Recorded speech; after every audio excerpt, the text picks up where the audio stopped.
atrás aqui, se quiser virar, ficar assim, talvez seja melhor, né?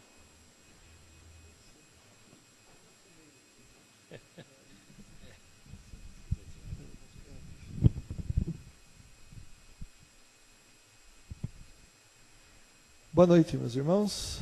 Graça e paz a todos. Prazer estar aqui com vocês para continuarmos a nossa aula sobre os testemunhas de Jeová.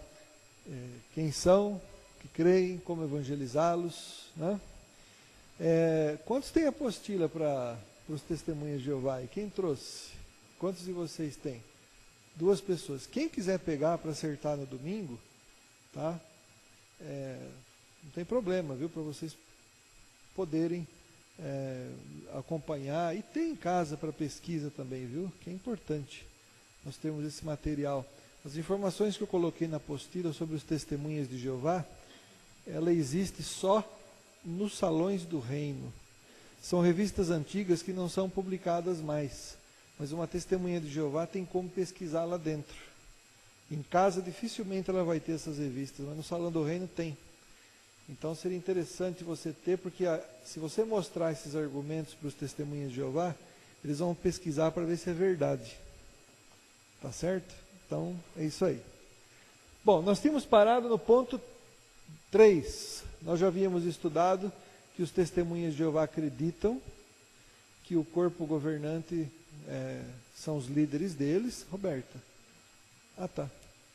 Que os testemunhos de Jeová são os líderes deles. Você pode trazer uma para mim, Roberta? Traz uma para mim, por favor. E vimos que os testemunhos de Jeová não creem que o Espírito Santo é um ser pessoal. Hoje nós vamos considerar, a partir do ponto 3, Jesus não é Deus, mas é um Deus. Então, para os testemunhas de Jeová, Jesus Cristo não é o Deus verdadeiro. Então, de início, você já tem um ponto, uma interrogação na mente. Mas se não é o Deus verdadeiro, quem que ele é, então? O testemunho de Jeová vai dizer assim: Jesus é o Filho de Deus. O testemunho de Jeová crê que só Jeová, que é o Pai, e que Jesus é o Filho. Então, o Filho não é Deus, no sentido de ser o próprio verdadeiro Deus. O Filho é Deus no sentido de ser um Deus menor, porque filho de peixe, peixinho então é um Jesus, é um deusinho, né? Que eles escrevem com letra minúscula na Bíblia deles, tá certo? Então, na Bíblia deles diz assim, olha, no princípio era a palavra, e a palavra estava com o Deus. Até aí está tudo certo. E a palavra era, você viu o que aparece ali? Um Deus. Na nossa Bíblia diz assim? Como é que diz na nossa Bíblia? Então, quando eu era testemunha de Jeová, eu chegava para a pessoa e falava assim: escuta, aqui diz que a palavra estava com Deus, não é? E como é que ela podia ser Deus? Ela não estava com Deus? Como é que essa palavra podia ser o próprio Deus? Aí eu perguntava assim: você pode estar com você mesmo? Parece lógico o raciocínio, né? Eu não consigo estar comigo mesmo. Eu tenho que estar com outra pessoa, né? Agora, eu quero fazer uma pergunta para vocês. Jesus Cristo é o Pai? Jesus Cristo, ele é o Pai? Jesus é o Filho. O Pai é outra pessoa ou é a mesma pessoa que o Filho? Quem acha que é a mesma pessoa, levanta a mão. O Pai é a mesma pessoa que o Filho? Escuta, com quem que o Jesus conversava quando ele estava aqui na terra? Então ele é o Pai? Não, ele é o Filho. Ele é uma outra pessoa. O Pai é um ser pessoal diferente e distinto do Filho. E por sua vez o Espírito Santo é um ser pessoal distinto do Filho. Jesus não é o Pai. Por que então? Como que ele é Deus então? Porque o nosso Deus não é uma pessoa só. O nosso Deus, ele é um Deus tripessoal. Não é que sejam três deuses. Isso está além da nossa compreensão, porque a Bíblia fala que o Pai é Deus. A Bíblia diz que o Espírito Santo é Deus. E diz que o Filho é Deus. Mas fala que Deus é um só. Então eu podia achar assim, então, Pai, o Filho e o Espírito Santo são a mesma pessoa. Mas não posso achar, sabe por quê? Porque a Bíblia mostra que há conversas entre Pai e Filho e entre o Filho e o Espírito Santo. Então, eu podia resolver o assunto da seguinte forma. Primeiro Deus se revela como Pai, depois ele vem como Filho e depois ele vira Espírito Santo. Seria assim, se a Bíblia não desse 179 versículos que mostram o Pai distinto do Filho. Por exemplo, Jesus conversando com o Pai, Deus falando assim, façamos o homem à nossa imagem. Então, uma conversa entre as três pessoas da Trindade. E essas três pessoas são o nosso único Deus. Não tem como entender isso. Nós temos que aceitar. Assim como nós não entendemos por que Deus não tem princípio e nem fim, não conseguimos dar uma explicação para isso. Temos que aceitar. Então, também entendemos assim. Se só o Pai for Deus, nós vamos ter um sério problema. Quando a Bíblia chama Jesus de Deus, nós vamos ter que achar que Jesus é outro Deus. Esse é o problema dos testemunhas de Jeová. Eles acreditam que só Jeová, que é o Pai, ele sim é que é Deus verdadeiro. Só que eles admitem que Jesus é um Deus menor. Então eles creem em dois deuses, um grandão e um pequenininho. É assim que eles acreditam. Um Deus maior, que é o Todo-Poderoso, e um que é o só poderoso, que é Jesus. É assim que eles acreditam. Então, próximo. Como é que se raciocina com testemunha de Jeová que diz que Jesus Cristo não é Deus? Primeira coisa, nós vamos usar o texto em que ele se baseia o nome, Testemunhas de Jeová. Então nós vamos abrir em Isaías 43:10. Vamos lá? Isaías capítulo 43, versículo 10.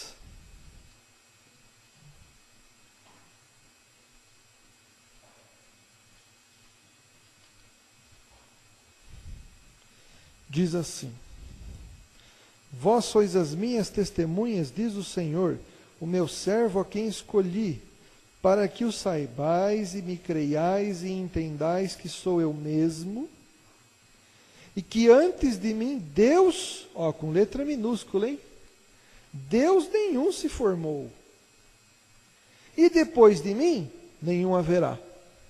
Então você pergunta para o testemunho de Jeová, primeiro você dá um elogio para eles, olha, parabéns por vocês acreditarem que só Jeová é Deus. Aí você vai dizer assim, agora eu acredito que Jesus é Jeová. Porque ele é Jeová, porque ele é Deus. Porque Jeová, a Bíblia fala que o Pai é Jeová, Jesus é chamado de Jeová na Bíblia, porque as profecias que estão na Bíblia, Jeová fala assim, eis que eu...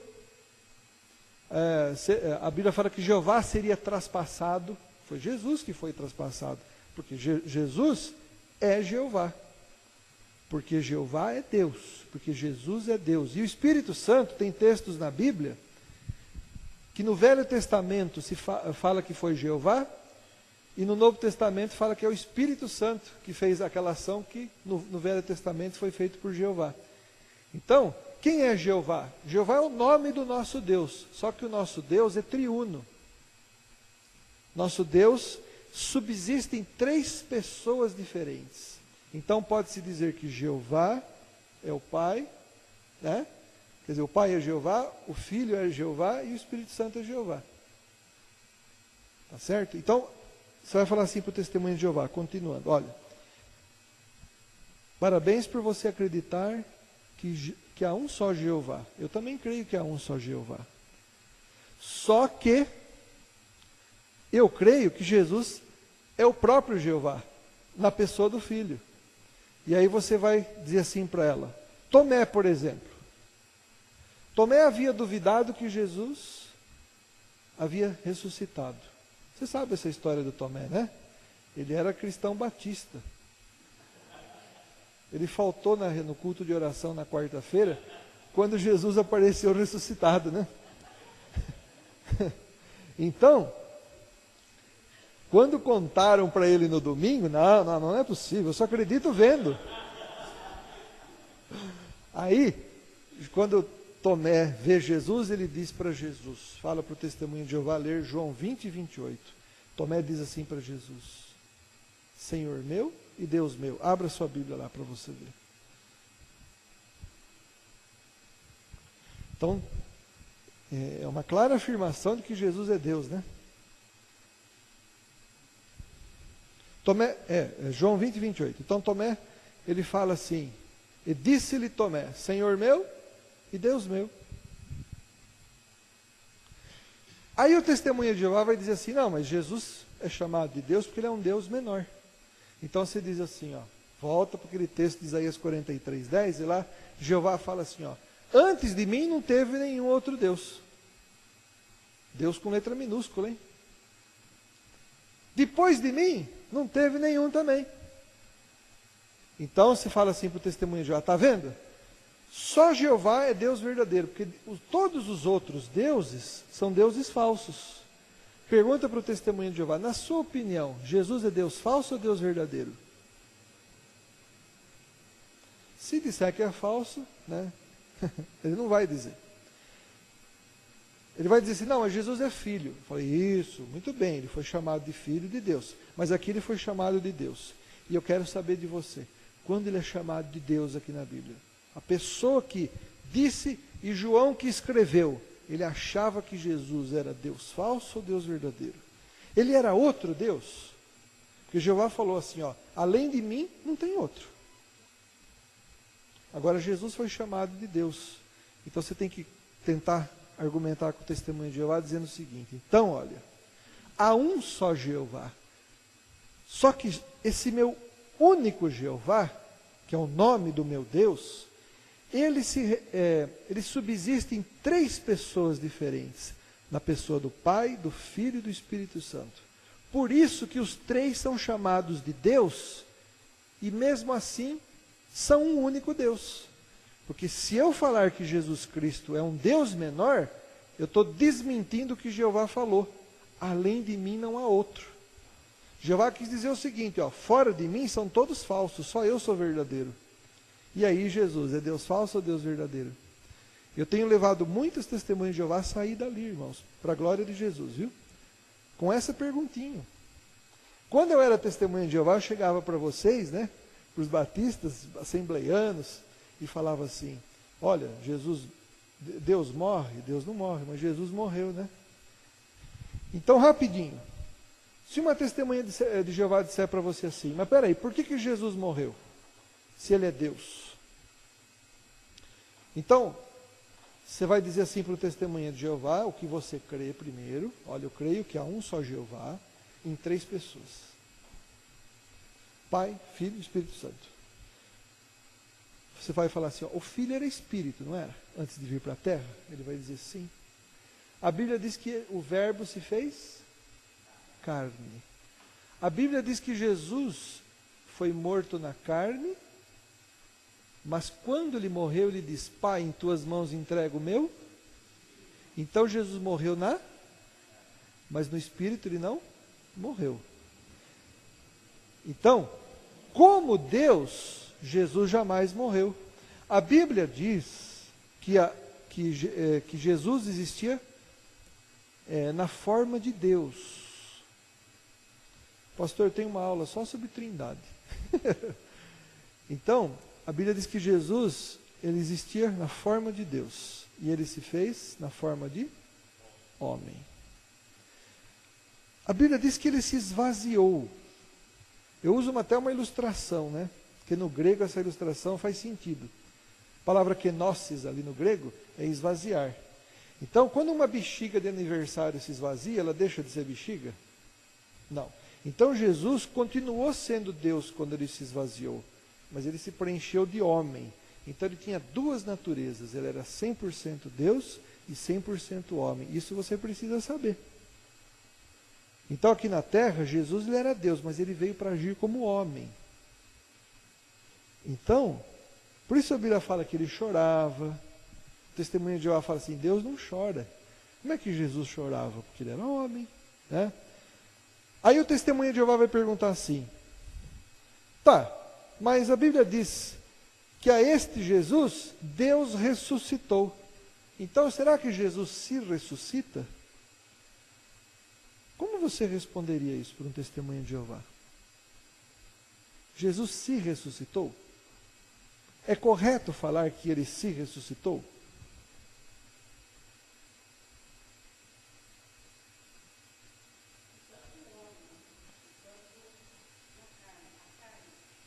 O que foi que ressuscitou em Jesus? O Espírito? Foi a carne. E quem foi que ressuscitou a carne dele? Deus. Mas Jesus participa da sua ressurreição? Sim, porque ele não estava vivo como Espírito. Jesus não fala, eu sou a ressurreição e a vida? Por exemplo, se eu morrer, para eu ser ressuscitado, alguém vai ter que mandar o meu Espírito no meu corpo, de novo. Porque eu não vou poder vir por minha livre e espontânea vontade. Eu não sou a ressurreição e a vida. Agora, Jesus como Espírito, como Deus, é a ressurreição e a vida. E ele ensinou que ia ressuscitar o seu próprio corpo. Você sabe qual texto que fala isso? João capítulo 2, 19. Vamos lá? Inclusive o Gruden, ele é um teólogo famoso, o Wayne Gruden, ele explica muito bem essa questão, quando fala que Jesus estava falando da sua própria ressurreição aqui, ó, em João capítulo 2, versículo 19, diz assim, Jesus lhes respondeu, destruí este santuário. Esse destruir, tem alguns irmãos que entendem errado, não é eu destruir, não é o passado, é um imperativo. Destruam esse santuário. Ele está dando uma ordem. Né? Destruam esse santuário, e em 3 dias o reconstruirei. Replicaram os judeus, em 46 anos foi edificado esse santuário, e tu em 3 dias o levantarás? Ele, porém, se referia ao santuário da carne. Então Jesus estava falando assim, ó, me matem. Eu vim aqui para isso, né? E em 3 dias, eu o reconstruirei. Então o Espírito de Jesus, né, Deus, ele retorna aquele corpo se torna glorificado e há uma ressurreição. O testemunha de Jeová acha que crê na ressurreição, mas ele não crê. Sabe o que ele crê? Ele crê o seguinte, morreu, o corpo se desfaz. Aí Jeová vai recriar o seu corpo e soprar o Espírito nas suas narinas. É assim que eles creem. Então, o que eles acham que aconteceu com Jesus quando ele morreu? O testemunha de Jeová acha que Jesus ficou 3 dias morto na carne e deixou de ser Espírito. Deixou de existir. Então, o testemunha de Jeová crê que Jesus desapareceu do universo durante 3 dias. Ficou morto. Literalmente morto na carne, tudo bem, mas no Espírito também. Então, eu cheguei para um testemunha de Jeová e disse assim, você percebeu que Jesus é chamado de Pai da Eternidade? Como é que o Pai da Eternidade pode ficar morto 3 dias no Espírito? Jesus não falava que ele ia levantar o seu próprio corpo, o santuário do seu corpo? Então o que morreu em Jesus? Foi a carne, a pessoa humana dele, ou foi ele como Espírito? E aí o testemunha de Jeová vai falar assim, bem, mas Jesus fala, o Pai é maior do que eu. João 14, 28, abre esse texto aí por favor. Os testemunhas de Jeová têm 67 versículos na Bíblia que eles usam para provar que Jesus não é Deus. Por isso que um curso completo de testemunho de Jeová dá 40 horas. É incrível que quantas heresias que eu acreditava, né? João 14, versículo 28, Jesus fala assim: ouvistes que eu vos disse, vou e volto para junto de vós. Se me amasseis, alegrar-vos-eis de que eu vou para o Pai, pois o Pai é maior do que eu. O testemunho de Jeová chega assim: você acha que Jesus é igual ao Pai? Você pensando na Trindade fala sim, ambos são o nosso Deus, né? O mesmo Deus. Aí ele fala assim: não, se eles fossem iguais, Jesus não teria dito o Pai é maior do que eu. Em que sentido Jesus disse isso? Alguém sabe? Por que Jesus falava que o Pai era maior do que ele? A Bíblia diz que Jesus existia na forma de Deus no céu. Aí ele se esvaziou. Se esvaziando, esse texto está em Filipenses 2. Se esvaziando, ele se fez homem. Então ele se tornou menor que o Pai. A Bíblia diz em Hebreus 2,7 que ele se fez menor que os anjos. Não era nem só menor que o Pai, era menor que os anjos. Quando Jesus ressuscita, ele mostra que agora ele é igual ao Pai. Ele mostra a sua igualdade em relação ao Pai. Veja a sua Bíblia em Mateus capítulo 28. Mateus 28, versículo 18. Aqui Jesus já havia ressuscitado. Então você tem que dizer assim para o testemunha de Jeová: olha o que eu creio. Pai, Filho e Espírito Santo. 3 pessoas diferentes. Jesus, lá no céu, era Espírito, vem aqui e se faz menor que o Pai. Quando ele é ressuscitado, ele indica que agora ele é igual ao Pai, no sentido de ser Deus. Veja lá.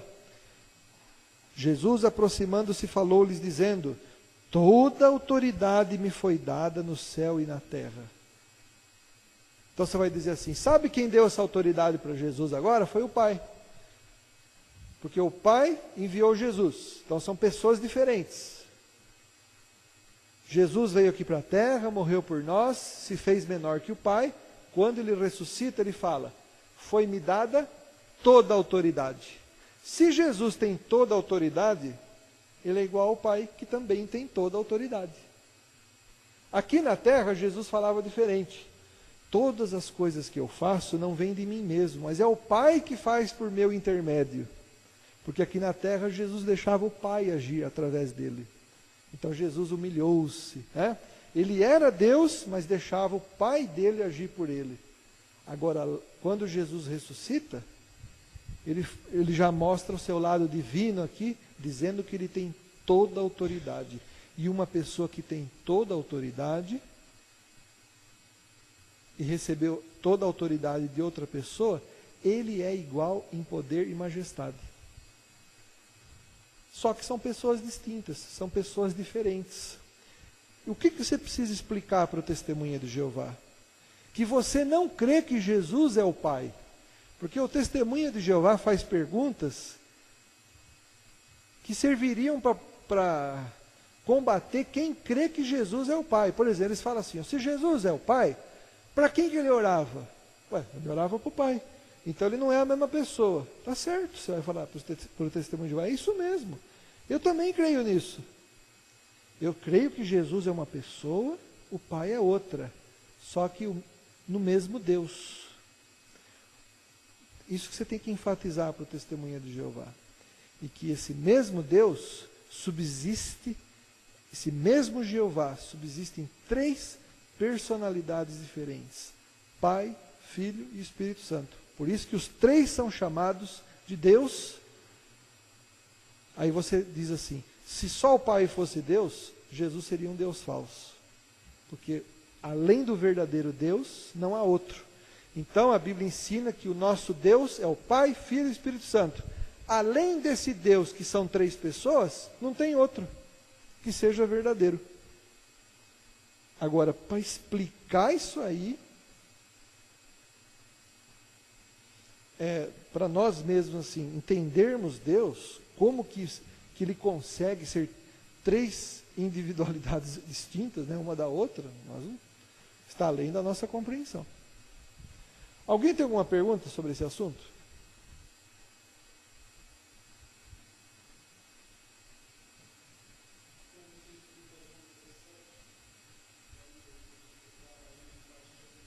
João 17, 20. Então, ser um não é ser da mesma pessoa. Por exemplo, você e sua esposa são uma só carne. Vocês não são a mesma pessoa. Mas Jesus, ele dá uma explicação melhor ainda sobre esse assunto. É João 10,30 que fala, eu e o Pai somos um. Em João 17, veja como Jesus mostra que ser um não significa ser a mesma pessoa, mas significa ser unidos, em outro sentido. Olha só, João 17, versículo 21, 20 em diante, diz assim, ó. João 17, 20. Não rogo somente por estes, mas também por aqueles que vierem a crer em mim por intermédio da sua palavra, a fim de que todos sejam um, assim como eu e tu, Pai, somos um. Aí ele diz assim, ó, também sejam eles em nós, para que o mundo creia que tu me enviaste. Eu lhes tenho transmitido a glória de que me tens dado, para que sejam um como nós o somos. Então Jesus está dizendo que nós podemos ser um, assim como o Pai e o Filho são um. Quer dizer, Jesus não estava querendo dizer que nós fôssemos uma só pessoa. Ele estava querendo dizer que nós fôssemos de uma só unidade. E Ele e o Pai são de uma só unidade. São pessoas distintas, mas unidos como se fosse um só Deus. Nós somos pessoas distintas, mas somos unidos como o corpo de Cristo. Podemos dizer assim. Entendeu? Então, a expressão bíblica ser um não é sinônimo de ser a mesma pessoa. É sinônimo de ser pessoas diferentes, unidas num só propósito. Certo? Você crê na Trindade ou você é unicista?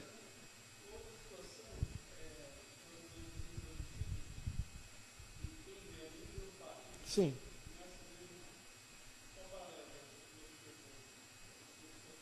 Tá. Apenas queria saber de você. Você crê na Trindade ou você é unicista? Triunidade. Então veja só, eu não estou querendo dizer que Jesus não é Deus. Claro que Ele é Deus. Eu só estou querendo dizer que a nossa crença milenar, desde os tempos dos pais da igreja, é que Jesus é uma pessoa distinta do Pai, mas o nosso Deus é triuno. 3 pessoas num só Deus. Então quando Jesus fala assim, quem vê a mim, vê ao Pai. Bom, essa expressão pode até parecer dizer que Jesus é o próprio Pai. Agora, responda com sinceridade. Se os discípulos tivessem entendido isso, que Jesus era o próprio Pai, por que ninguém na Bíblia chama Jesus de Pai? Nem Felipe, nem Mateus, nem Marcos, ninguém chama Jesus na Bíblia de Pai. Jesus fala, quem vê a mim vê ao Pai. Ele não quis dizer com essa expressão que ele era o próprio Pai, a própria pessoa do Pai, porque senão todo mundo na Bíblia tinha chamado ele de Pai. E ninguém identifica Jesus como Pai, identifica Jesus como Filho. Outra resposta. Nós sabemos que a Bíblia diz assim, olha, nunca ninguém jamais viu a Deus, mas o Deus unigênito é que o revelou. Quer dizer, a pessoa do Pai ninguém jamais viu. Se Jesus fosse o próprio Pai, teríamos visto a pessoa do Pai, mas nunca ninguém jamais viu. Nós vimos quem? O Filho de Deus que refletia, segundo Hebreus 1, versículo 3, ele era a exata representação do ser de Deus. Então ele não era o próprio Pai, mas ele representava, ele era o reflexo. A palavra grega usada ali é caráter, ela é a própria identidade de Deus, mas ele representa, ele é o reflexo. essa palavra era usada na literatura grega, na época. Por exemplo, o deus Zeus. Os adoradores de Zeus diziam que, os enviados, vamos dizer assim, celestiais do Zeus, eram o caráter de Zeus. Quer dizer, era outra pessoa, distinta, mas como que representando o próprio ser de. Então essa palavra grega, caráter, usada ali, ela indica que Jesus Cristo é a própria representação do Pai, mas uma outra pessoa, mas igual, perfeita. Então, a questão de dizer quem vê a mim vê ao Pai, a Bíblia diz que ninguém jamais viu a Deus lá no céu como ser. Então, Jesus Cristo aqui na terra, quem visse a Ele, via o Pai. Por quê? Porque eles são da mesma natureza. Entendeu? Ok. Esse assunto aí, né? Ele é polêmico no que se refere a entendermos Deus, porque é difícil você dar uma explicação sobre Deus, né? A Bíblia diz assim: os seus caminhos são muito mais altos do que os meus caminhos são muito mais altos do que os vossos, né? Então, você explicar a Deus, né? Eu não quero de forma alguma com essa mensagem sobre Trindade aqui dizer que eu consigo entender isso de Deus. Eu não consigo, mas eu não posso admitir que só o Pai seja Deus e que Jesus seja outro, como os testemunhas de Jeová fazem. Próximo. Esse ponto aqui, eu não vou destacar agora não, se der tempo eu falo. Esse aqui? A estaca? Tá. Muito bem. Os testemunhas de Jeová representam Jesus Cristo pregado numa estaca. A palavra grega, onde aparece cruz no Novo Testamento, a palavra grega é stauros. Repitam comigo, stauros. Isso. Stauros significa poste mesmo. Então os testemunhos de Jeová dizem, então se significa um poste, então Jesus não pode ter sido pregado na cruz, porque cruz não é poste. Isso aí é um erro absurdo. Os gramáticos em grego explicam o seguinte, os peritos em grego. Uma cruz não nasce pronta, né? Você já viu o pé de cruz? Não existe, né? A cruz é feita de quê? De stauros, só que de dois. Então, se usava o nome no singular. Você não fala o pé da mesa? Cuidado para não bater no pé da mesa. A mesa tem um pé só? Eu uso no singular se referindo aos quatro. Então, na literatura grega, stauros significava dois postes, dois stauros que formavam um objeto chamado cruz. Então, uma questão de costume da língua. Mas os testemunhas de Jeová dizem que não. De fato, a palavra cruz não vem do grego, vem do latim, crux. Mas a Septuaginta, a versão dos 70, a Vulgata Latina, que é a versão em latim do século VI, ela traduziu por cruz a palavra grega stauros, mostrando que elas eram sinônimas. Não que se mudou o significado. Vamos ver o que a Bíblia diz. Próximo. Veja só, no modo como os testemunhas de Jeová representam Jesus, um prego só atravessa as duas mãos de Jesus, né? Assim. No modo como representamos Jesus, um prego está à sua mão direita e outro à sua mão esquerda. Não é? Vamos ver o que a Bíblia fala? Próximo. Lembra do Tomé Batista? Quando ele viu Jesus, ele fala assim, a Bíblia diz assim, Tomé, porém, um dos 12, que era chamado o gêmeo, não estava com eles quando Jesus veio. Consequentemente, os outros discípulos diziam-lhe, temos visto o Senhor. Mas ele lhes disse, a menos que eu veja nas suas mãos Quantas mãos Jesus tinha? 2. O sinal dos pregos. E ponha o meu dedo no sinal dos pregos. E ponha a minha mão no seu lado, certamente não acreditarei. Quantos pregos Tomé sabia que Jesus tinha? No mínimo 2, né? Porque ele falou pregos. Está no plural. Volta lá, por favor. Tem um outro versículo fantástico. Ali, a placa INRI. INRI não era a marca da madeira, não, viu? Teve um advogado que fez uma busca e apreensão de uma marca que ele colocou, ó, desejo rever uma cruz trazida do Vaticano de marca INRI. Não é o caso, tá?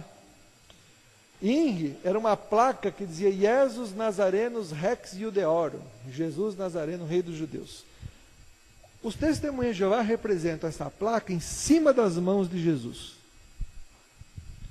Nós representamos essa placa, não dá para aparecer ali, mas ela está em cima da cabeça dele. Vamos ver o que a Bíblia diz? Mateus 27, 37.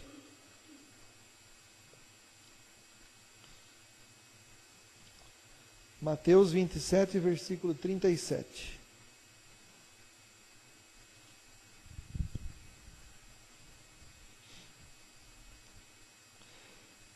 Por cima da sua cabeça, e essa expressão no grego é fantástica, o por cima da sua cabeça, o por cima.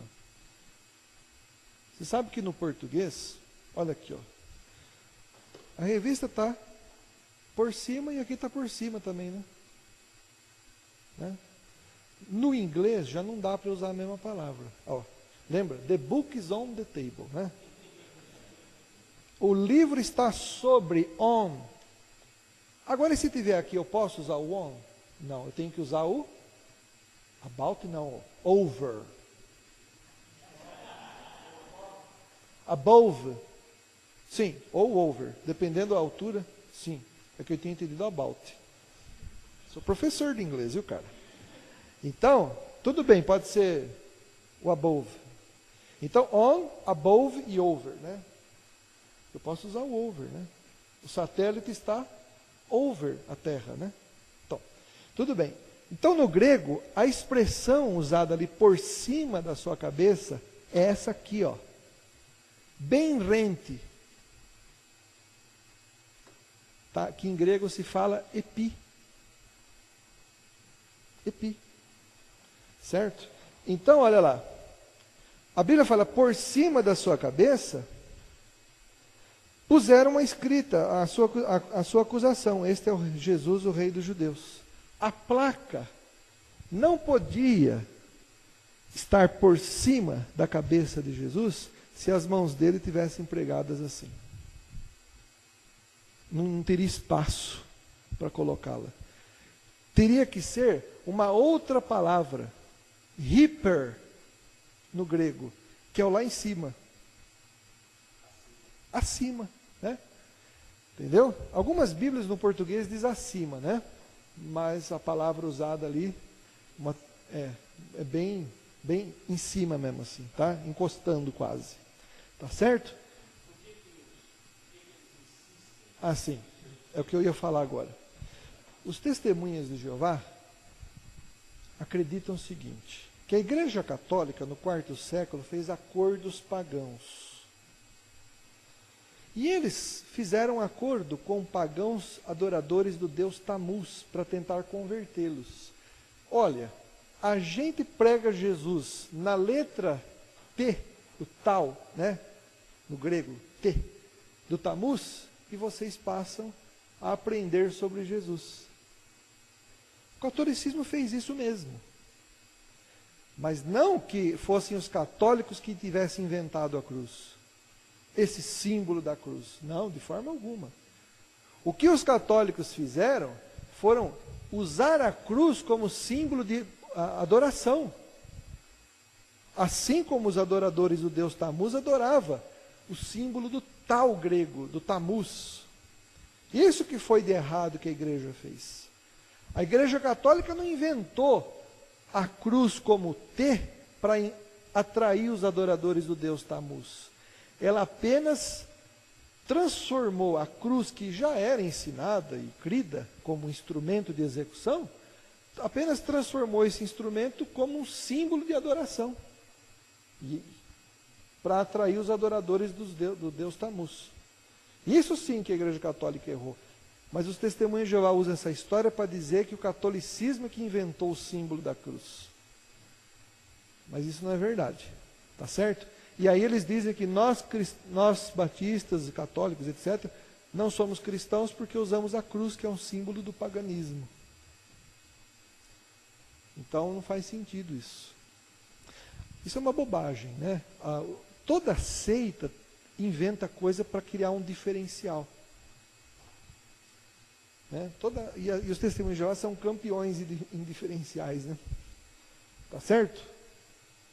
Bom, posso para o outro? Ah, pois não.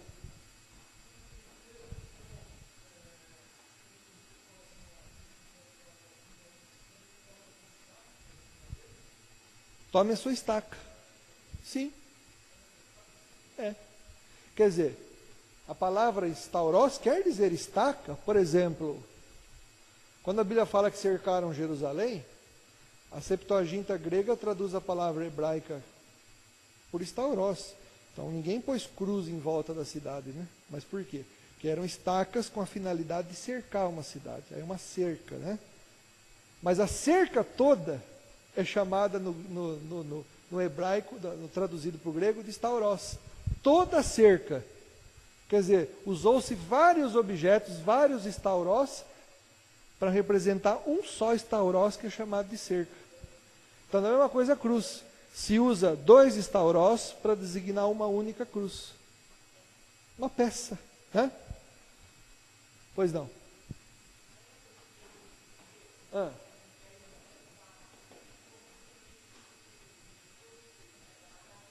Sim.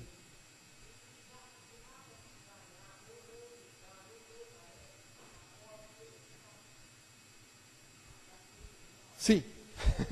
Sim.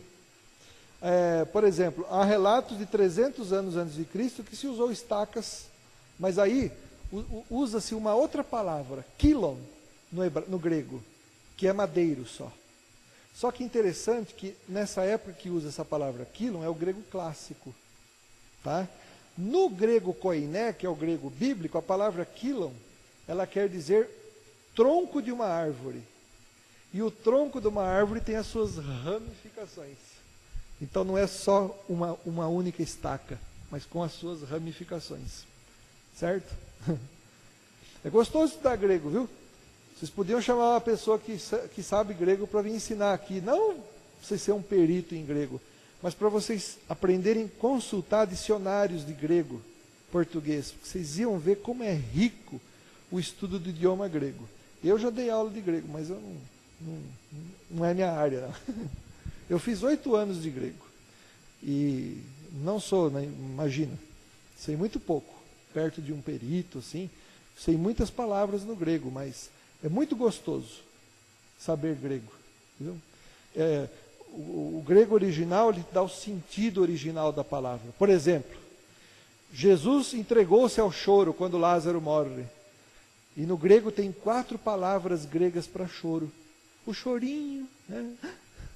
O choro muito forte, e o gemer como cavalo, que é usado ali, emblimauomai, no grego, né? Jesus chorou como cavalo, gemeu como cavalo, bufou como cavalo, intensamente, né? É fantástico isso, viu? Tá? Então, os professores bons de grego aí na cidade. Próximo. Próximo. E agora é um problema isso, hein? Transfusão de sangue. Está vendo aquele cantinho do lado de lá? Tem um cartãozinho chamado Não Aplique Sangue. É um cartão, eu perdi o meu, pastor. A gente ia no cartório e reconhecia firme, inclusive. Lá diz assim, ó, se eu for achado inconsciente, por favor, não administrar sangue em mim. E reconhecido firme ainda. E se é um filho menor de idade, tem a assinatura dos pais ainda. Por que o Testemunha de Jeová está disposto a morrer em nome da proibição das transfusões de sangue? Porque eles entendem errado o que a Bíblia diz sobre comer sangue. Você sabia que a Bíblia diz que é para não comer sangue? Eu creio que estamos debaixo ainda dessa sugestão bíblica, porque ela foi dada no Novo Testamento, para nós nos abster de sangue. Mas a primeira vez que essa ordem de não comer sangue foi dada, foi nos dias de Noé, quando a arca baixou, as águas se abaixaram, Noé saiu, aí ele já olhou lá numa bela de uma galinha suculenta, né? E Deus falou assim, pode comer. Apenas não comas o seu sangue, a sua alma. Por quê? Porque até hoje, para o judeu, o sangue é símbolo de vida. Então o que o judeu pensava? Não, eu vou matar, mas eu vou devolver o sangue para Deus, porque eu estou simbolizando que eu estou devolvendo a vida que Deus me autorizou matar. Então estou devolvendo para Deus. Era isso que o judeu pensava. Até hoje eles pensam assim. Então o sangue para o judeu é símbolo de vida. Não podemos tratar o símbolo da vida como comida. Então surge a pergunta, será que transfusão de sangue é a mesma coisa que comer sangue? A gente pode fazer um teste com o pastor Neto. Deixar ele uma semana com fome. Hora que ele tiver, hora que a hora que ele estiver lembrando do Estevão que disse assim, Senhor Jesus, em tuas mãos, você fala assim, não, espera aí pastor, eu vou fazer uma transfusão de sangue no você para matar a sua fome. Pode ter certeza que você vai mandar ele para a glória. Porque o corpo não vai entender a transfusão de sangue como comida. Não é alimento. A medicina chama de alimento no outro sentido, né? Mas não é comer sangue. Entendeu? Então, como é que o Testemunha de Jeová faz para provar que sangue e álcool que sangue comido ou transfundido é a mesma coisa? Dá uma lida ali, ó. Eu não vou ler não, você lê e tira as suas conclusões.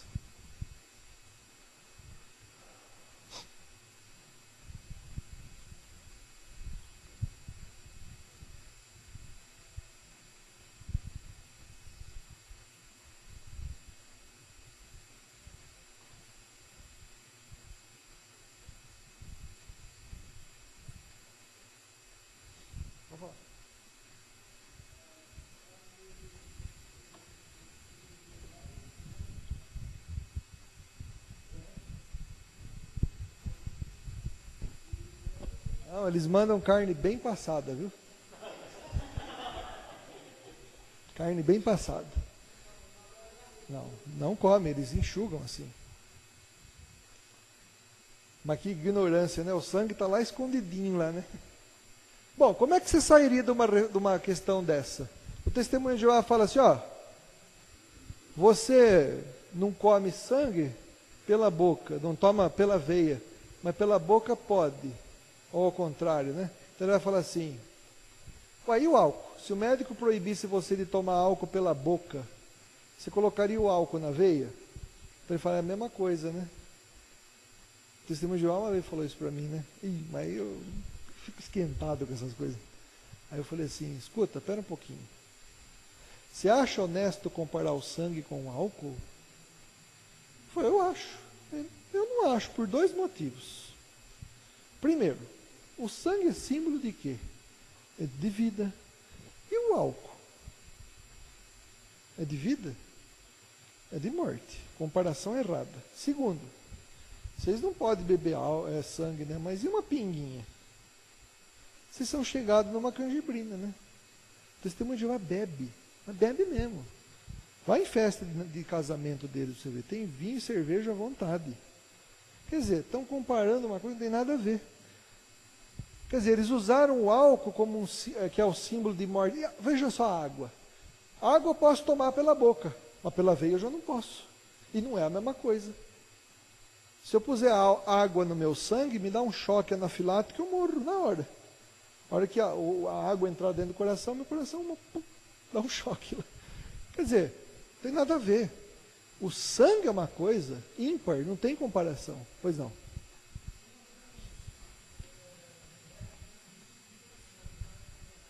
Sei, não é que substitui, né? Exerce uma função parecida, porque não há substituto para o sangue, né? O sangue é dividido em duas partes, as hemácias e o plasma, né? Então, o testemunha de Jeová permite partes das hemácias, frações de sangue, remédios feitos com pequenas frações de sangue, para tentar ajudar na reprodução do sangue. Quer dizer, eles não podem tomar limonada, mas chupar limão, comer açúcar e tomar água pode. Entendeu? A verdade é essa.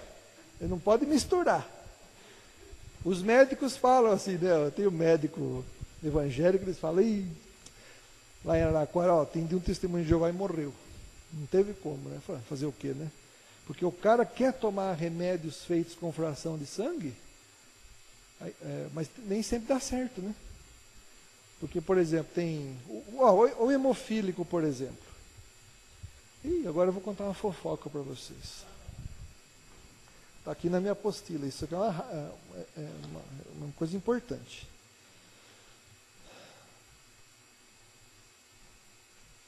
Então, olha só. Os testemunhas de Jeová, surgiu uma questão sobre remédios feitos com frações de sangue. Porque diziam, será que é correto uma testemunha de Jeová fazer pequenas frações de sangue e virar um remédio? Então, olha, só para você ter uma ideia, hein? Em 1959, o corpo governante disse que podia. Só que em 1962 falou que não podia. Então aí os hemofílicos passaram a morrer. Os testemunhas de Jeová hemofílico. Por causa do fator 7 e 8 de anticoagulação sanguínea.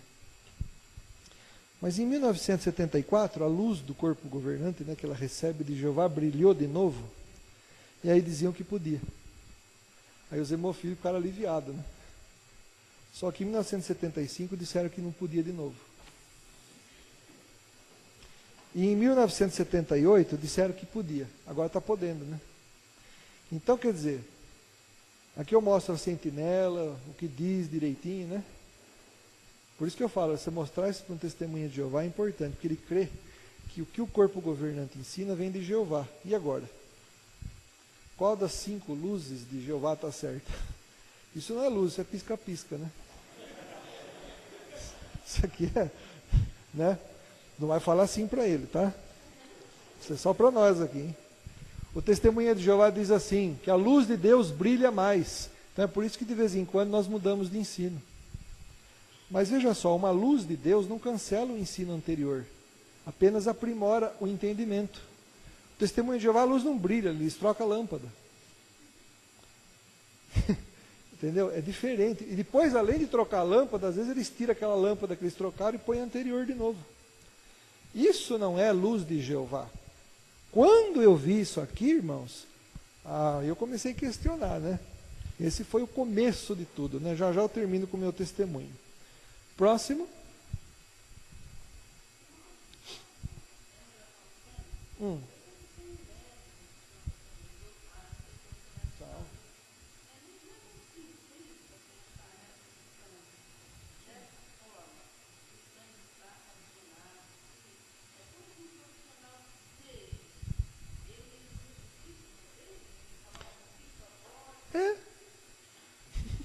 É simples ali, viu?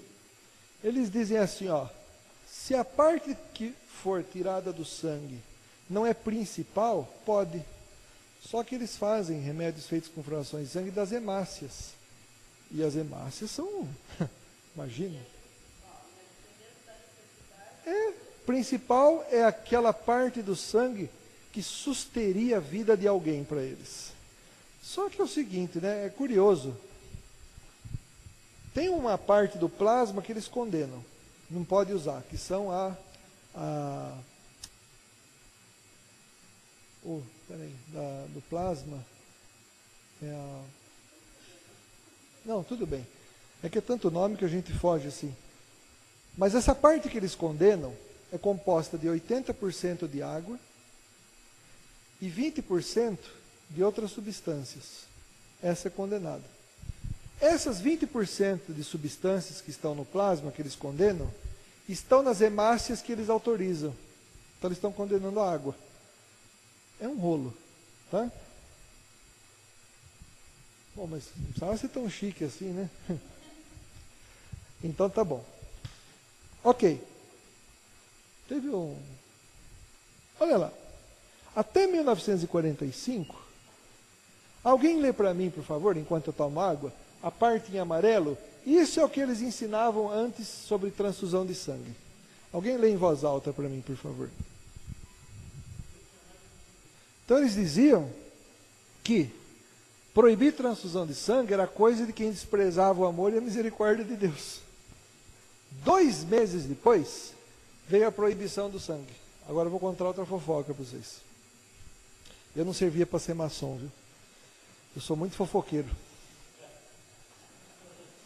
Os testemunhas de Jeová, corpo governante, aqueles 12, né? Na época eram 14, em 45. Eles se reuniram para decidir se as transfusões de sangue iam ser proibidas ou não. Estava 6-6 a votação. Quem contou isso foi um cara que sumiu dali, chamado Raymond France. Depois ele foi desassociado, ele contou isso para mim, por telefone. Ele contou essa fofoca que nem no livro ele pôs, porque ele não quis ofender moralmente ninguém, né? Então estava 6-6 a votação. Aí os últimos 2 que votaram, decidiram pela proibição. 5 anos depois, um dos que votaram descobriu que era homossexual. 10 anos depois, o outro abusava de criança. Quer dizer, os 2 caras que decidiram a votação, um era pedófilo e o outro era homossexual. Você já pensou se tivessem descoberto isso antes?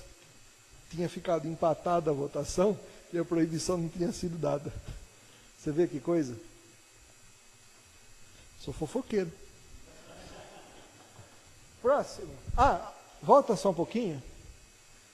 Depois era pecado. Olha o que acontece com o testemunha de Jeová se ele doa sangue. A revista Sentinela, de 1º de dezembro de 61, na página 736, porque é um volume encadernado, né, do ano inteiro, fala assim: se no futuro ele persistir em aceitar transfusões de sangue ou em doar sangue, ele mostra que não se arrependeu realmente e deve ser cortado da congregação por ser desassociado, expulso. Você salva a vida do seu filho, você é expulso.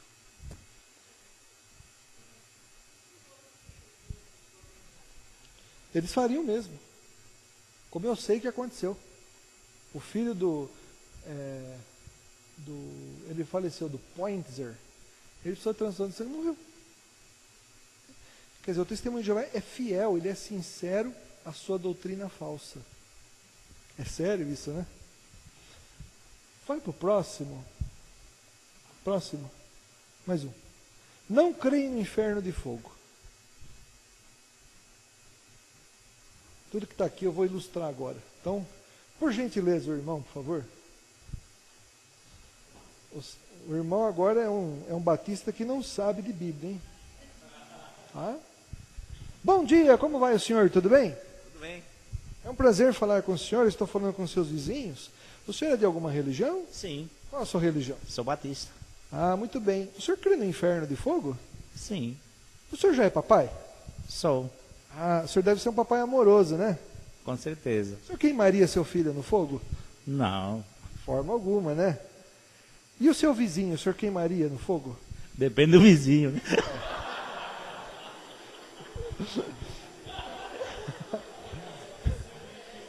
Você viu só?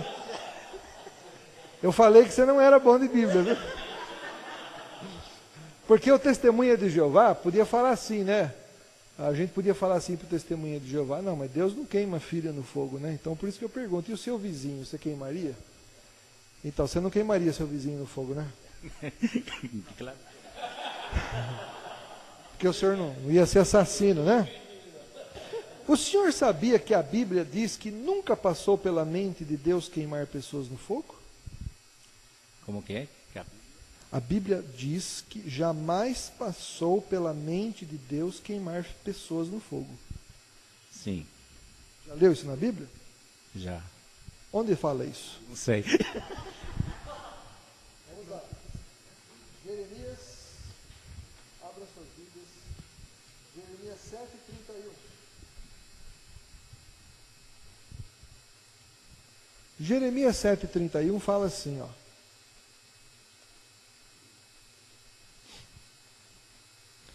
E edificaram os altos de Tofete, que está no vale do filho de Inom. Aí Deus fala assim, ó, para queimarem no fogo a seus filhos e suas filhas, o que nunca ordenei, nem me passou pela mente. Está vendo? Ó?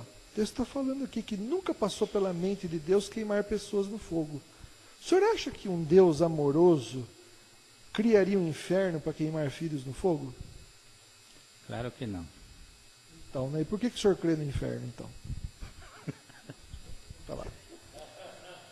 É assim que eles raciocinam. Parece ser um argumento lógico. A Bíblia está falando que Deus nunca passou pela mente nele queimar filhos no fogo.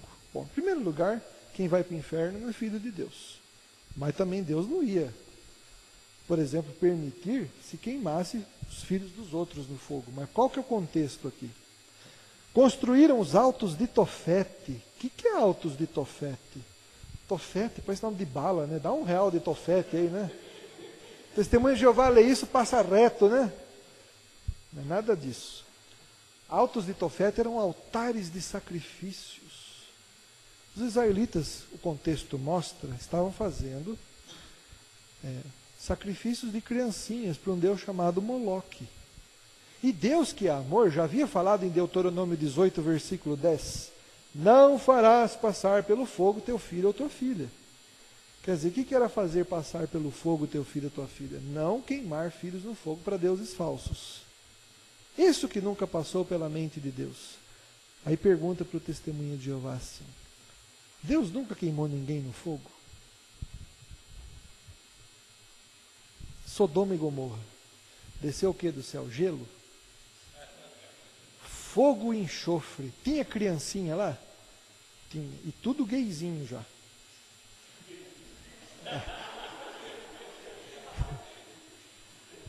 O sodomita, com 5 anos de idade, ele já era ensinado pelo papai a ser homossexual. O varão, né?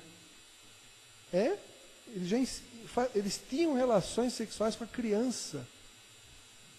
Dados históricos dizem isso, né? Que encontrou-se recentemente, eu vi na internet isso. Quer dizer, era nojento aos olhos de Deus isso. Então desceu fogo dos céus. Aí pergunta para o testemunha de Jeová, o fogo lá em Sodoma e Gomorra já apagou? Ele vai dizer, já. Então agora você leia Judas, versículo 7. Próximo, por favor. Está ali, ó. Não precisa abrir, não. Então está lá, ó, Deus é amor. Então Deus falava lá, não se achará entre ti quem faça passar pelo fogo seu filho ou sua filha. Mas Deus é justiça. E Judas, versículo 7, diz assim, como Sodoma e Gomorra e as cidades circunvizinhas são postas para exemplo do fogo, o fogo já apagou lá, né? Por que fala eterno? Porque a cidade, sim, o fogo apagou, mas os espíritos daqueles condenados ao fogo eterno estarão sofrendo para todo sempre. Por isso que a Bíblia diz que serão atormentados dia e noite pelos séculos dos séculos. Então, testemunha de Jeová uma vez falou assim para mim, você tem que estar preparado para eles, né? Falou assim, você acha amoroso uma pessoa que pecou 80 anos sofrer uma eternidade assim? Aí eu falei para ele assim, então quer dizer que na sua opinião, se uma pessoa pecou 80 anos, ela teria que sofrer uns 80 anos, né? Aí eu falei para ela, você sabia que esse critério seu Deus não usa? Eu falei, abra sua Bíblia em Números 14, 34, abre aí.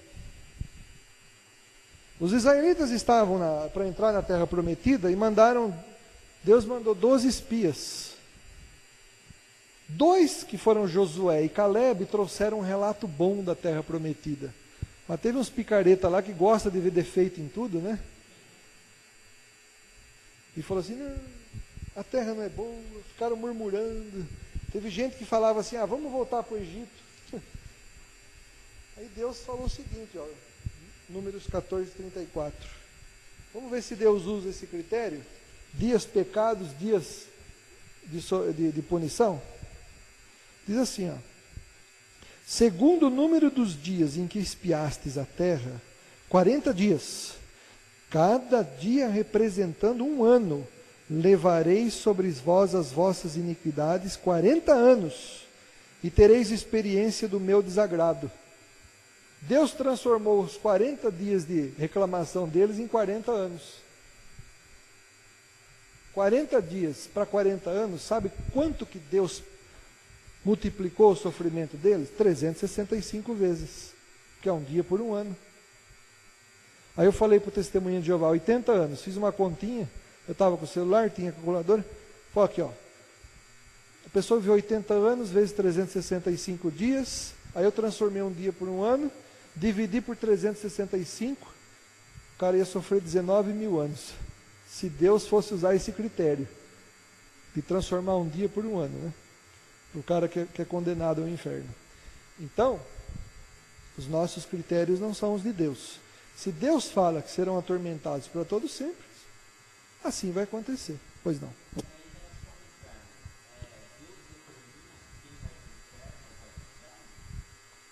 Você está tocando num ponto aí meio, né? Esse é um problema de batista, isso.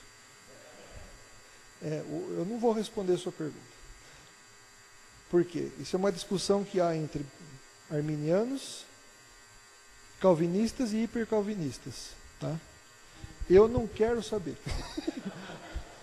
Eu vim aqui para falar sobre seita. Fala. Porque no Salmo 9, versículo 17, diz que os ímpios serão lançados no fogo, lançados no inferno, e todas as nações se esquecem de Deus. Salmo 9, versículo 17. Então, é em relação a isso que eu coloquei para você, em relação ao inferno.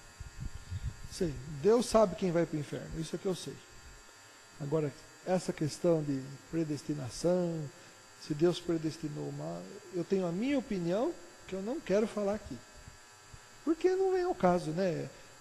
Senão eu vou dividir opiniões aqui. Tem uns que creem na predestinação, são hipercalvinistas, outros não. Eu só sei o seguinte, o hipercalvinismo, ele tem as suas heresias sérias, tá? Só isso que eu falo. Agora eu creio na presciência de Deus, que Ele sabe quem vai ser destruído, quem vai para o inferno, não.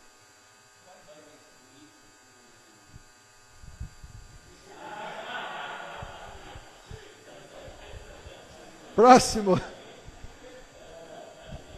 O Testemunha de Jeová não tem certeza da salvação. Olha o que eles pensam, e eu quero que você me dê a palavra-chave, a única palavrinha que está aí nesse texto, que indica que eles não têm certeza da salvação. Leia para mim em voz alta alguém, por favor.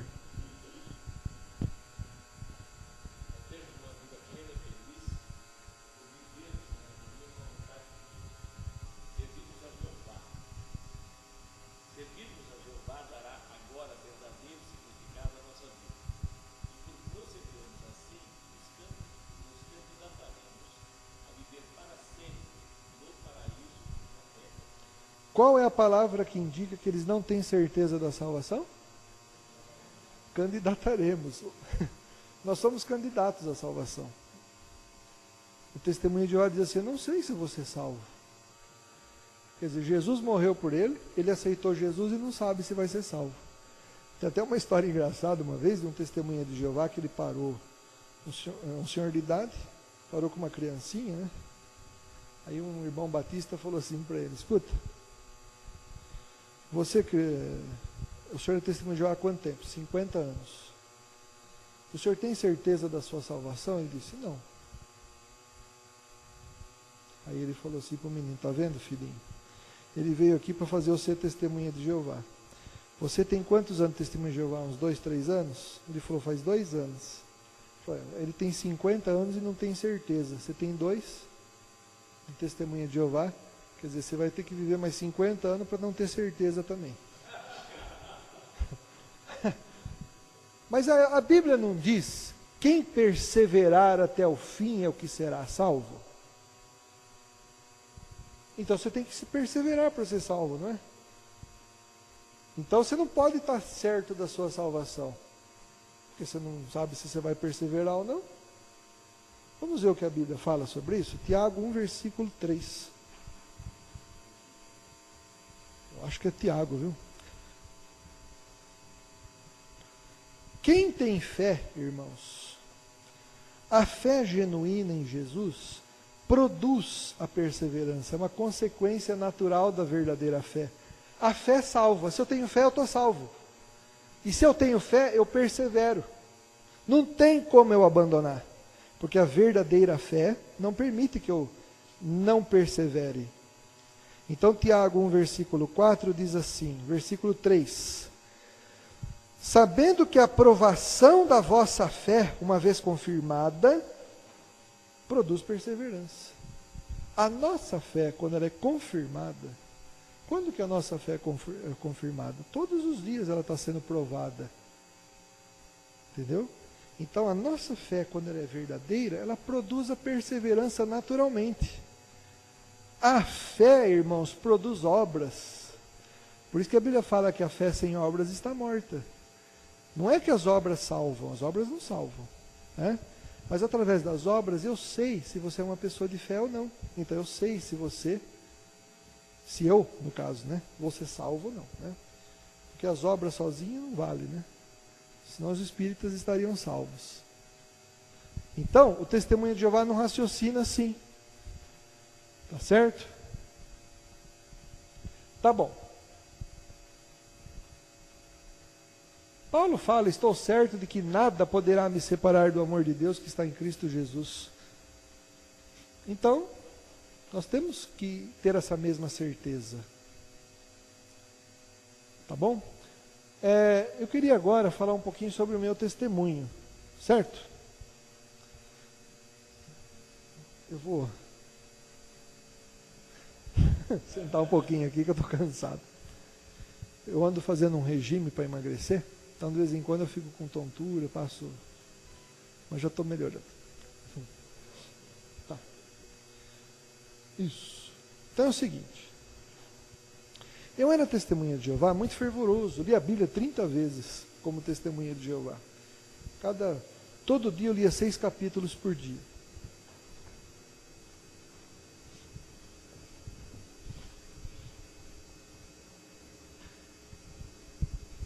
Aí, obrigado. Aí eu comecei a descobrir essas coisas, né? Na época, eu não era casado com a Roberta. Eu era casado com a Roseli, uma pessoa que eu tenho orado, porque um dia ela aceita Jesus, né? Então eu sou recasado. Se você me perguntar se eu posso ser pastor, eu vou dar uma Bíblia, viu, na cabeça. Então é o seguinte, tem jeito que diz que eu não posso, mas tudo bem. Eu quero efetuar o ministério que Deus pôs na minha vida. Se é como pastor ou não, Deus que sabe. Então, veja só, eu discordei, comecei a descobrir que os testemunhas de Jeová previram o fim do mundo várias vezes, descobri essas mudanças de ensino, conheci aquele rapaz que foi expulso dos líderes dos testemunhas de Jeová, e ele mostrou 180 mudanças de ensino para mim. Não foi uma só, não. Em toda a história dos testemunhos de Jeová. Aí cheguei para minha ex-esposa e falei: não dá, né? E eu tive a certeza de que aquilo não era a única religião verdadeira. Só que eu tinha um conflito dentro de mim. Porque eu já sabia que todos vocês eram filhos do diabo. É assim que eu cria. Eu descobri que eu também era. Então eu falei assim: quer saber de uma coisa? Não quero mais saber de religião. Acabei com o meu casamento. A Roberta sabe disso. Falei para minha esposa: vai embora daqui, eu não te quero mais. Fiz coisas absurdas. Não estou justificando. A culpa não foi tanto dos testemunhos de Jeová. Assumo toda a culpa. Dos meus erros, das minhas bobagens que eu fiz. Falei para minha esposa, olha, você não quis me seguir nessa briga, que ela que me entregou para os anciãos, inclusive, né? Porque eu queria guardar as dúvidas comigo, né? Mas ela que foi lá. Então aquilo fez eu acabar com o casamento. Eu errei. Não estou desmerecendo a Roberta, né? Eu vivo uma outra realidade com ela, a amo, né? Mas ninguém quer passar por um divórcio. Para mim, Deus odeia o divórcio. Me tornei uma pessoa imoral, porque a minha decepção foi enorme. Você vai falar assim, mas você ter descoberto que a sua religião era falsa, não justificava você ter acabado com o seu casamento. Você está certinho. Errei, né? Errei mesmo. E sei que Jesus me perdoou, né? Mas também, por um outro lado, eu penso assim, quando eu era testemunha de Jeová, eu gostava de uma outra pessoa, mas eu não podia casar com ela, uma moça da Igreja Batista. Por quê? Porque testemunha de Jeová não pode casar com pessoa de outra religião, porque só a deles é certa. Então, eu destruí aquilo que eu havia construído, juntamente com um período em que eu abandonei as testemunhas de Jeová e fui expulso, não por imoralidade, né? Eu fui expulso porque eu discordei dos ensinos dos testemunhas de Jeová. Depois disso, que a minha esposa foi proibida até de orar comigo na mesa. Minha esposa só podia conversar comigo o necessário. E ela aceitou isso. Então, o casamento já vivia uma certa crise e ficou inviável. Então, acabamos. Depois ela se casou com outro, que hoje é ancião, e eu fiquei sem Deus. Aí eu me tornei, depois da separação, uma pessoa extremamente imoral. Eu saía com as evangélicas que eu conhecia pela internet. E hoje eu tenho nojo desse Fernando que eu me tornei. Meu Deus do céu, eu me pergunto por que eu fui fazer tanta coisa errada.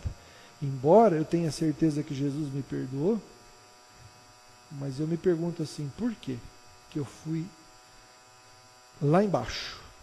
Às vezes eu falo assim, talvez Deus deixou isso acontecer para que eu me desprogramasse dos ensinos dos testemunhas de Jeová. Não sei.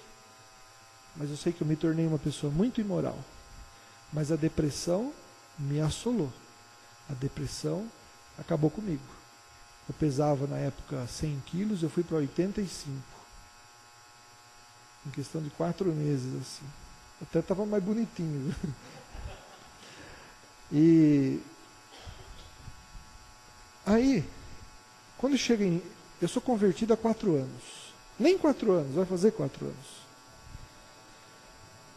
E chegou em 2001, aliás, finalzinho do ano 2000, eu falava para Deus assim, quando eu lembrava de orar assim, né, eu falava, mas o Senhor está judiando de mim, né? Aí eu lembro que em janeiro de 2001, eu fui para o fundo do meu quarto, um quartinho lá do fundo, e entrei lá e falei assim, aí comecei a xingar Deus. Mas eu desferi palavrões dos mais terríveis para Deus. Estou com depressão, o Senhor me tirou daquela seita nojenta, satânica, para me deixar assim, devendo, sabe? Sem esperanças, triste, com depressão, mas vivendo uma vida imoral, né? Aí eu falei assim, o Senhor devia me matar. No dia seguinte, à noite, eu lembro que depois eu saía entre Américo Brasiliense e Araraquara, e eu falei assim para Deus, olha, está vendo aquele caminhão que está vindo? Se o Senhor é o Todo-Poderoso, por que o Senhor não faz perder a direção e passar em cima da minha cabeça? Porque eu não tenho mais vontade de viver, e eu não quero me matar porque eu não tenho coragem. Aí no dia seguinte, eu falei assim, Deus, o Senhor deve estar sentado, folgado aí na sua cadeira de ouro.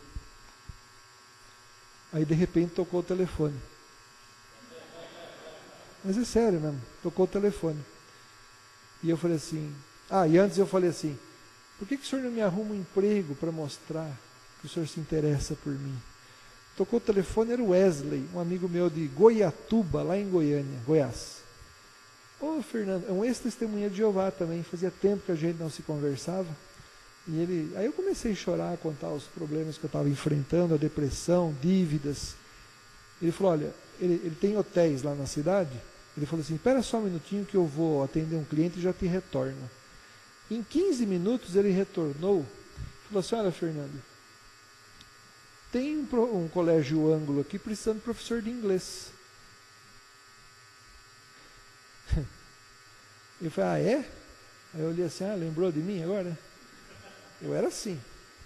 E eu aceitei ir para lá. Cheguei lá, consegui aula no ângulo e depois no CNA, que é uma escola de inglês. Fiquei um ano lá. Continuei levando uma vida imoral, só que um dia me deu uma vontade de ir para a igreja. E perto da minha casa tinha uma igreja presbiteriana. Falei, eu vou. É uma quarta-feira, culto de oração. Vocês aguentam mais 5 minutos? Aí eu cheguei lá, eu pus um terno assim, né? Porque eu levei meu terno para lá.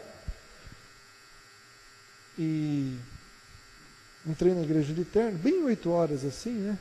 Aí eu tinha umas 10 irmãs assim, tudo idosa, né? Os netinhos.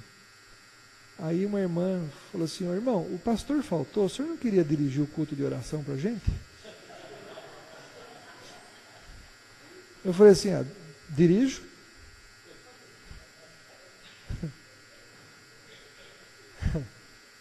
Eu dei uma palestra sobre oração, de acordo com os testemunhos de Jeová, que é linda essa palestra.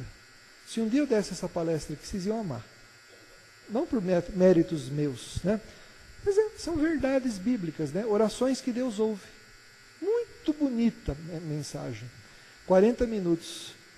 Aí a irmã terminou, olha, foi uma bênção. Quando ela terminou, tudo foi dizer, oi, qual que é o nome? O irmão é Fernando, né? Porque ele me perguntou meu nome no começo, né? Aí eu falei, é Fernando, né? Sim, Fernando. E você é pastor de qual igreja? Eu falei, eu não sou pastor, irmã. Mas você é presbiteriano? Eu falei, não, também não sou. E você é o quê? Nada. Ela falou, mas como? Eu falei, irmã, deixa pra lá, tá? Mas onde você mora? Eu moro ali no Hotel Amazonas, porque o Wesley ainda me deu 6 meses de hotel grátis. Olha como Deus foi bom, né? E aí no dia seguinte o pastor baixou lá. E aí eu contei toda a minha história para ele, né? E eu comecei a ler a Bíblia de vez em quando, sabe? Comecei a me aquietar um pouco. Aí eu vim embora, voltei para minha cidade, porque não estava compensando para mim. Montei uma escola de inglês em 2002, comecei em 2002. Ainda meio imoral, né? Meio imoral não, né? Imoral, sabe? Uma vez, eu falei para o meu primo assim, ô primo, eu nunca fui para uma casa de prostituição. Eu queria conhecer, mas eu não vou ter nada com ninguém, porque eu tenho medo de pegar AIDS. E eu fui. No caminho, eu lembro que eu falei assim para Deus, uma boa oportunidade para você mostrar que eu estou errado, hein? Dá um sinalzinho. E eu cheguei lá, junto com meu primo me apresentou para uma moça bonita chamada Vanessa. Vanessa, é a primeira vez que você veio aqui? Aí, vamos sentar, por favor, porque primeiro elas, né, sentam. E aí ela falou assim, mas é a primeira vez mesmo que você vem aqui? Eu falei, porque você tem uma cara de pastor. Eu falei assim, puxa vida. Coisa incrível, né, irmãos? Eu fui embora, no dia seguinte eu falei, vamos para outro lugar. E eu fui para outro lugar, uma moça sentou do meu lado de novo, falei assim, se falar que eu fui pastor, olha. Aí ela começou a falar, tal. Perguntei assim para ela, você é feliz com o que você faz? Ela falou, não sou. Eu era evangélica. Aí eu falei assim, eu também estou pensando eu fui testemunho de Jeová, eu estou pensando em ser evangélico. Ele falou, a melhor coisa que você faz. Você entende umas coisas dessas? Né? E eu voltei para cá, nunca mais fui para esses lugares. Né? Porque até no inferno eu ouvi falar de Deus. Deus tinha um plano na minha vida. Eu falo propósito, né? Eu não gosto da palavra plano. E então, aí aconteceu o quê? Ainda não foi minha conversão, mas eu estava tão deprimido que um dia eu terminei um namoro com uma moça, uma evangélica que eu conheci pela internet. Ela até me levou para a igreja, mas eu fiquei tão chateado com a igreja lá. O pastor ensinava umas coisas esquisitas. Um pastor da igreja quadrangular, mas a igreja, ele era meio piradão, né? Ele falou para mim que ele dormia quando ele estava muito cansado, o espírito dele saía e o espírito ia na faculdade assistir às aulas. Eu falei, mas isso é ser evangélico? Aí que eu não quis ser mesmo. E aí eu briguei com a namorada, fiquei triste, e um dia eu saí deprimido e fui para Araraquara, e eu lembro que eu passei em frente a uma igreja e ouvi a música, há momentos que na vida pensamos em olhar atrás. Irmãos, eu entrei chorando na igreja. Aquela música tocou no meu coração de uma forma incrível. E eu entrei chorando, procurei o pastor Joel, igreja Plenitude de Vida. E ele me deu alguns conselhos. Dia seguinte eu entrei na internet e falei, agora eu vou entrar para falar com os evangélicos para aprender sobre Deus. E aí então eu conheci uma moça chamada Viviane, de Leme, da Igreja Batista lá. E fizemos amizade, ela tinha uma voz maravilhosa. Liguei para ela à noite e ela orou por mim, cantou para mim, né? Mas eu sabia que não ia namorar ela, porque ela tinha 1,50 m. Mas eu gostei da personalidade dela, sabe assim? E fizemos amizade, e ela me convidou para estar na casa dela no dia 22 de novembro de 2002. Eu fui. No sábado, ela me levou para a Igreja Brasil para Cristo. Uma mensagem sobre arrependimento maravilhosa. Procurei o pastor. No final do culto, pastor, preciso falar com o senhor. Eu falei, olha, eu não posso te atender. Eu falei, o senhor vai me atender. É urgente. Ué, tudo bem. Então ele, irmão, não vou poder te atender, vou atender ele. Ele me levou para o gabinete dele e eu comecei a contar a minha história. Tudo que eu fiz de errado. Foi uma confissão. Aí eu falei para o pastor, olha, como testemunha de Jeová, eu li a Bíblia 30 vezes. Eu cometi todos os tipos de fornicação que o senhor imaginar. Fiz coisas absurdas. Fui uma pessoa até desonesta em algumas questões na minha vida. Eu não tenho perdão, porque eu sabia que era errado. Aí ele falou assim, você tem perdão sim. Você sabe quem eu fui antes de ser cristão? Aí eu falei assim, não. É um pastor de idade já, né? Eu era pago pela ditadura militar para matar presos políticos. Eu matei muita gente. Falei, então estou perdoado. Falei, estou perdoado. E eu comecei a chorar, sabe? E ele fez uma oração linda. Foi a primeira vez que um evangélico orou impondo as mãos sobre mim. Foi a primeira vez. E eu achei lindo aquilo. No dia seguinte, eu fui para a Igreja Batista e uma mensagem maravilhosa, dia 24 de novembro de 2002, falando sobre o nome de Jesus. Essa mensagem, pela primeira vez eu assisti um apelo e eu entendi que era para mim.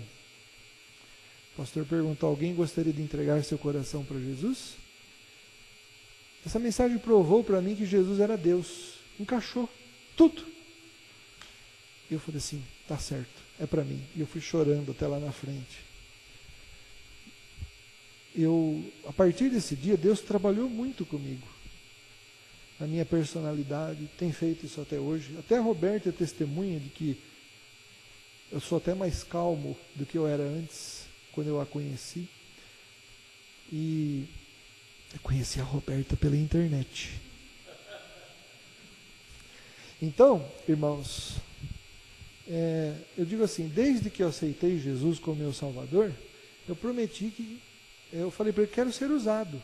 Eu quero trabalhar para o reino de Deus como eu trabalhava com os testemunhos de Jeová. Só que com os testemunhos de Jeová eu trabalhava para ganhar a salvação. E eu falei, agora que eu sei que eu já sou salvo, eu quero trabalhar para agradecer. Então eu não faço parte dos 20% da igreja que carrega Eu faço parte desses 20% das igrejas que carregam os outros 80%. Gosto de trabalhar para o reino de Deus. Entendeu? Então esse é o meu ministério. E sou grato a Deus, porque Ele foi extremamente misericordioso comigo. Irmãos, só para terminar, quando eu lembro das coisas que eu fiz, que eu saía com as meninas evangélicas e falava para Deus assim, olha, o Senhor não sabe que o Senhor está perdendo. Eu me pergunto, como eu tive coragem de fazer tudo isso? E digo, que Deus misericordioso para me fazer sentir perdoado de tudo isso que eu fiz, né? Então, eu quero que vocês, dentro do que vocês aprenderam, tinha muito mais coisa para falar sobre o testemunho de Jeová, né? Mas quero que vocês entendam isso. Nós não podemos guardar o Evangelho só para nós. Entendeu? Então o nosso Jesus é para ser compartilhado. E por incrível que pareça, né, eu aprendi com os testemunhas de Jeová evangelizar as pessoas. Então, eu peço que vocês estejam orando por mim, pela minha esposa, que eu ganhei um presente ontem de Jesus. Fui aprovado no teste de inglês para estar fazendo o Haggai no Havaí. Tudo indica que eu tenho chances agora de ser aprovado. Vou aprender lá novas técnicas de evangelismo para a honra e glória de Jesus Cristo. Tá bom? E é isso, que Deus esteja abençoando os irmãos. Tá bom? Depois eu estou ali com a literatura e pediria que os irmãos... Tá. Eu pedi para Roberto trazer. Deus tem dado um dom